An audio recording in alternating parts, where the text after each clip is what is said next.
नून league ने फराह गोगी की वतन वापसी का मुतालबा कर दिया। राना सनाउल्लाह कहते हैं तफ्तीशी एजेंसियां वापसी के लिए कोशां हैं। अता तारड़ और उस्मा बुखारी ने फराह गोगी को फ्रंट पर्सन और असल करप्शन का जिम्मेदार चेयरमैन पीटीआई को करार दे दिया।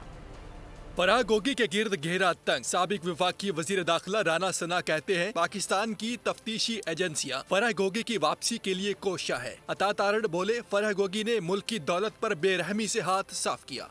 फराह गोगी हो या कोई और हो, उसे बैरून मुल्क से लाने के लिए एक प्रोसीजर है, तो इसलिए उसका लिहाज रखते हुए ये सारी कार्रवाई करनी पड़ती है। तो इस बारे में अदारे जो हैं, जो मुतल्लिका एजेंसीज, इन्वेस्टिगेटिंग एजेंसीज हैं, वो कोशिश कर रही हैं और होपफुली उनको लाया जाए। पंजाब के अंदर उनको पता था कि ये सबसे बड़ा सूबा है, अरबों रुपया कमाया जा सकता है, किस्मत से ये मौका मिला है, तो अवाम के पैसे को बेदर्दी से लूटा जाए। फराह शहजादी को वापस आना चाहिए। उस्मा बुखारी भी बरस पड़ी। कहा फराह गोगी के असासे चंद सालों में इस कदर कैसे बढ़ गए। साबिक अटॉर्नी जनरल उश्तर औसाफ ने कहा फराह गोगी का मामला नैब देखे। आम सी खातून है, फराह गोगी क्या है, शी इज नथिंग।